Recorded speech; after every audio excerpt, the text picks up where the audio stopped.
आदरणीय प्रधानमंत्री जी के मार्गदर्शन और उनके नेतृत्व में पूरी मजबूती के साथ 100 वर्ष की इस महामारी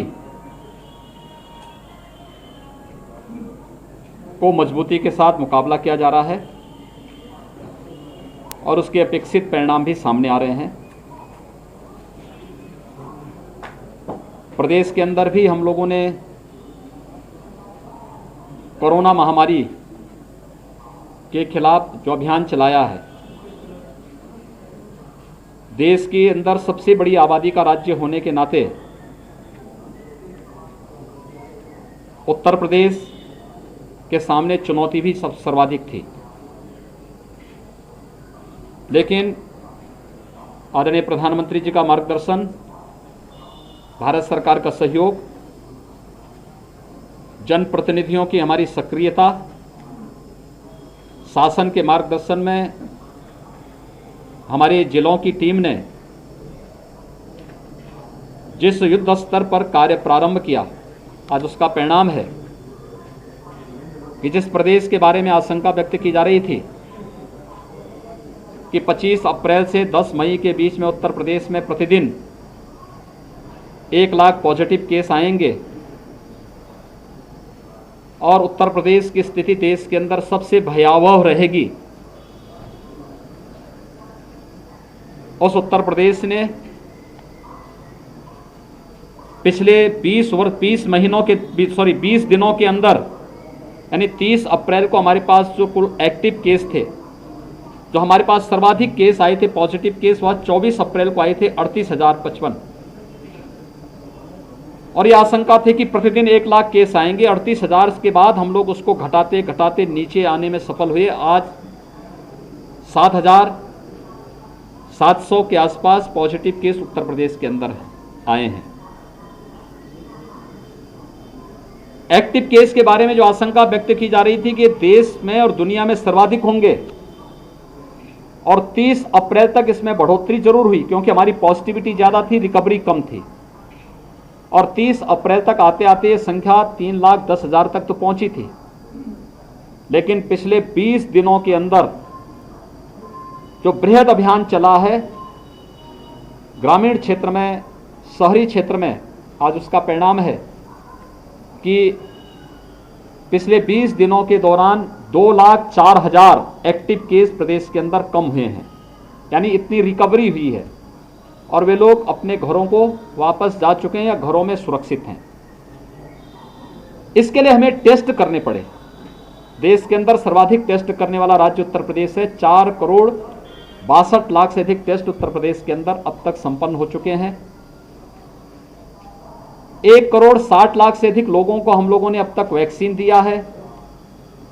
18+ को भी हम लोगों ने लगभग 8 लाख से अधिक लोगों को हम अब तक वैक्सीन दे चुके हैं। प्रदेश के अंदर जो सबसे बड़ा अभियान चल रहा है वो निगरानी समितियों के माध्यम से स्क्रीनिंग का काम चल रहा है। वे गांव-गांव जा रही हैं, अभिनंदनीय कार्य कर रही हैं और गांव-गांव स्क्रीनिंग करने के साथ साथ मेडिसिन किट का वितरण, फिर आरआरटी की टीम वहां जाकर के उन लोगों का जो भी लक्षण युक्त या संदिग्ध व्यक्ति पाए जाते हैं उनका एंटीजन टेस्ट करते हैं। एक बृहद अभियान चल रहा है और इस अभियान को हमारे जनप्रतिनिधियों ने भी लिया है कि अपने अपनी विधानसभा में मेरा गांव कोरोना मुक्त गांव एक अभियान के साथ चला, जिसका परिणाम है कि तराई की बेल्ट का ये जनपद जो प्रदेश के क्षेत्रफल की दृष्टि से सबसे बड़े जनपदों में गिना जाता है, लखीमपुर खीरी, इस जनपद में मात्र 1400 एक्टिव केस आज के दिन पर बचे हुए हैं। पॉजिटिविटी रेट यहाँ का अब मात्र 4% के आसपास है। इसके लिए टेस्ट बढ़ाने के लिए जिला प्रशासन को कहा गया है। ग्रामीण क्षेत्र में वैक्सीनेशन और अलग केंद्र बनाने की दिशा में भी कुछ नए प्रयास प्रारंभ हुए हैं। कॉमन सर्विस सेंटर में वैक्सीनेशन के रजिस्ट्रेशन की सुविधा हम लोग देने जा रहे हैं और हर एक ग्रामीण के क्षेत्र में, दूर दराज के क्षेत्रों में भी स्वास्थ्य की सुविधाओं में बढ़ोतरी करने के लिए जिला प्रशासन को निर्देशित किया गया है कि जनप्रतिनिधियों का मार्गदर्शन लेकर के हमें भविष्य की तैयारी भी अभी से प्रारंभ करनी होगी और उसकी तैयारी हर एक जनपद में प्रारंभ हो चुकी है। मैं यहां के जनप्रतिनिधियों का अभिनंदन करूंगा कि किसी भी जनपद में सर्वाधिक जनप्रतिनिधियों ने अब तक जो मैंने विजिट किया है प्रदेश के अंदर, उसमें सर्वाधिक कंट्रीब्यूशन ऑक्सीजन प्लांट के लिए यहां के जनप्रतिनिधियों ने किया है और वे सचमुच अभिनंदनीय है। यह अभिनंदनीय है कि उन्होंने अपनी अपनी विधानसभा या अपने अपने संसदीय क्षेत्र में यहां पर ऑक्सीजन प्लांट डिस्ट्रिक्ट हॉस्पिटल में या किसी सामुदायिक स्वास्थ्य केंद्र में लगाने के लिए अपने स्तर पर प्रयास प्रारंभ किए हैं। ये बेहतर पहल है। ये लड़ाई हमारी एक सामूहिक रूप से कोरोना के खिलाफ लड़ी जाने वाली लड़ाई है और हर एक व्यक्ति को इस युद्ध में मिलकर के लड़ना होगा। मेरी आप सबसे भी अपील है, कोरोना के खिलाफ ये लड़ाई पूरे देश की लड़ाई है और एक जागरूक नागरिक होने के नाते हमारा दायित्व बनता है एक एक व्यक्ति की जान को बचाना। हमें जीवन भी बचाना है, व्यक्ति की जीविका को भी बचाना है। जीविका को बचाने के लिए सरकार ने कोरोना कर्फ्यू लगाया है।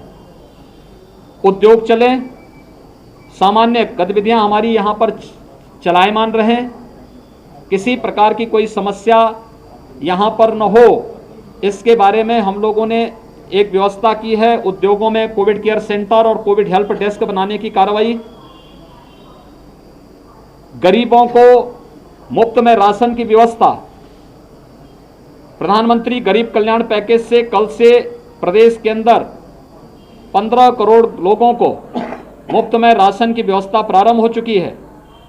राज्य सरकार जून, जुलाई, अगस्त में प्रदेश के अंदर उन सभी 15 करोड़ लोगों को मुफ्त में राशन की व्यवस्था कर ही रही है। साथ साथ मैंने सभी जनप्रतिनिधियों से भी और जिला प्रशासन से भी कहा है कि कोई भी जरूरतमंद किन्हीं कारणों से अगर उसका राशन कार्ड नहीं है या राशन कार्ड निरस्त हो गया था, उसके पास कोई आजीविका का साधन नहीं, उसका राशन कार्ड बनवाइए, उसको खाद्यान्न उपलब्ध करवाइए। जिन लोगों की जीविका प्रभावित हुई है, स्ट्रीट वेंडर हैं, रिक्शा, ई रिक्शा, ठेला खोमचा लगाने वाले, नाविक हैं, धोबी है, नाऊ है, मोची है, माली है, हलवाई है या और भी अन्य ऐसे लोग जो प्रतिदिन कमाने वाले लोग थे, इनकी आजीविका प्रभावित हुई है, उनको भरण पोषण भत्ता हम जून में देने की कार्रवाई कर रहे हैं। श्रमिक हैं, ये सभी कार्रवाई भी हमारी इसके साथ ही आगे चल रही है। हर जरूरतमंद के साथ, हर गरीब, हर किसान के साथ सरकार खड़ी है और इसके बारे में पूरी मजबूती के साथ हमारे जनप्रतिनिधिगण मेहनत से कार्य कर रहे हैं। आप सबसे मेरी अपील होगी कि कोरोना के प्रति जागरूकता में आपकी बड़ी भूमिका है। हर एक व्यक्ति को कोरोना प्रोटोकॉल का पालन करने के लिए प्रेरित करना। वह मास्क लगाएं, 2 गज की दूरी का पालन करें, हाई रिस्क कैटेगरी के लोग बाहर न निकलें,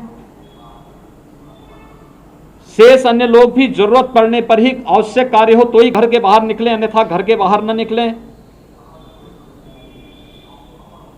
इसके साथ ही वैक्सीन एक सुरक्षा कवच है। हम आभार व्यक्त करते हैं आदरणीय प्रधानमंत्री जी का, जिन्होंने देश को 2 स्वदेशी वैक्सीन दी हैं और एक तीसरी वैक्सीन भी आ चुकी है। जुलाई में कई और वैक्सीन आने वाली हैं। स्टेट गवर्नमेंट ने भी ग्लोबल टेंडर के माध्यम से भी तमाम लोगों को इस वैक्सीन के लिए वैक्सीन की उपलब्धता हो। ग्रामीण क्षेत्र में हर व्यक्ति वैक्सीन लगाएं, उसे बाहर नहीं जाना पड़ेगा। हम गांव के ही कॉमन सर्विस सेंटर में वैक्सीन की सुविधा उपलब्ध कराने जा रहे हैं, रजिस्ट्रेशन की व्यवस्था वहां कराने जा रहे हैं। लोग वैक्सीन लगाने के लिए जरूर आएं। इसके बारे में लोगों को प्रेरित करने की भी आवश्यकता है।